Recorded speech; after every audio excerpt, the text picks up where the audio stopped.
And now it gives me great pleasure to introduce you to a colleague and friend of mine, Cindie Owensby. Cindie has recently joined the Carriage House Board of Directors and has very courageously agreed to share a little bit of her story with you here tonight. Thank you, Andy. Thank you, Andy. It's so great to be here tonight. I'm extremely honored. And wow, this is pretty great. So I want to tell you, like you said, my name is Cindie Owensby. I am 57 years old, and I am a member. I qualify as a member because I have severe mental illness. Although it's not common knowledge, and these days things aren't discussed around the house, I have schizoaffective disorder, dissociative identity disorder, post-traumatic stress disorder. Oh yeah, I think that's it.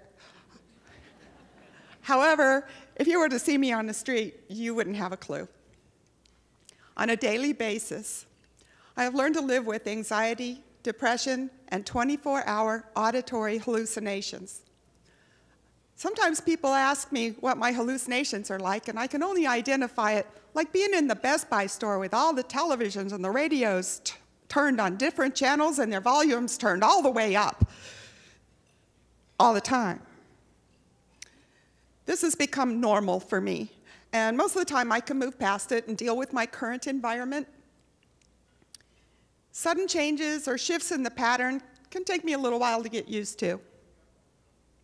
When I lived in Colorado over a period of 30 years, I've tried nearly all of the medications that exist, with a lot of difficult side effects and paradoxical reactions.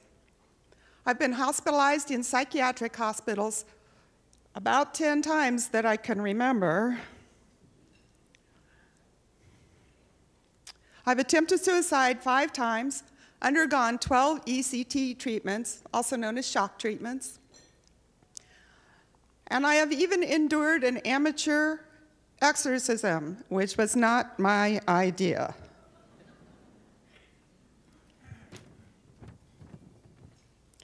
Since I moved to Fort Wayne in 2010 and I discovered the Carriage House, I have not been admitted to a psychiatric hospital. My sister knew a little about, thank you.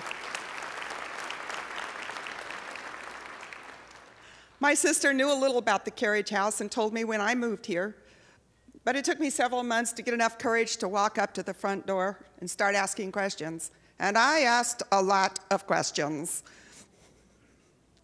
I was skeptical, but I soon began to find my way around, and I see the need for it all over the world.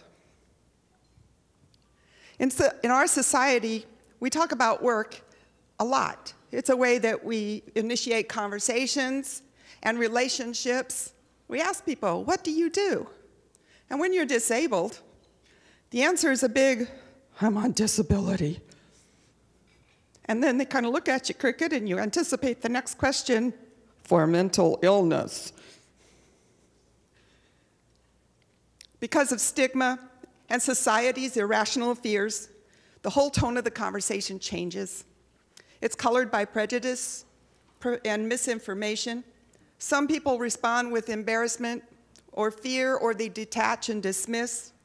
Sometimes they want to wrap us in bubble wrap to keep us safe, which only serves to diminish our spirits.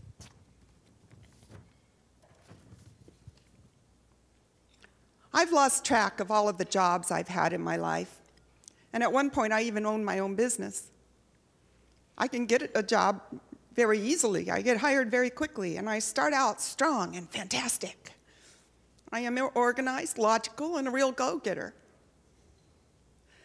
Give me a job that I've never done before, and I'll not only get the job done, but I'll show you how to do it better, and I'll reorganize it, and it will be so much better.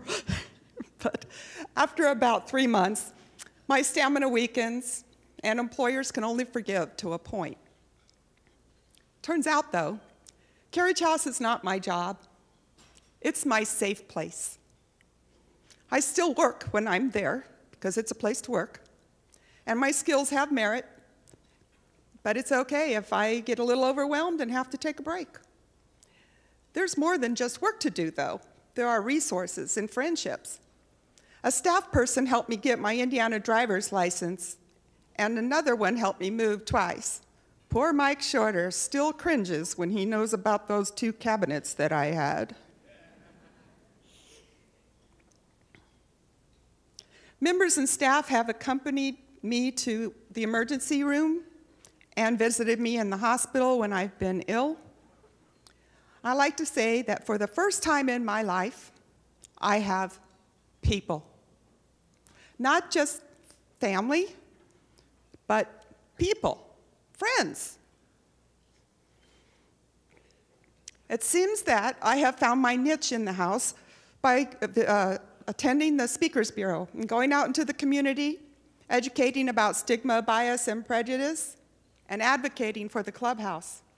And when there is a meeting in the house, my hand is always up with an opinion about something. It's very difficult to describe what Carriage House is to me without just telling you what it is not.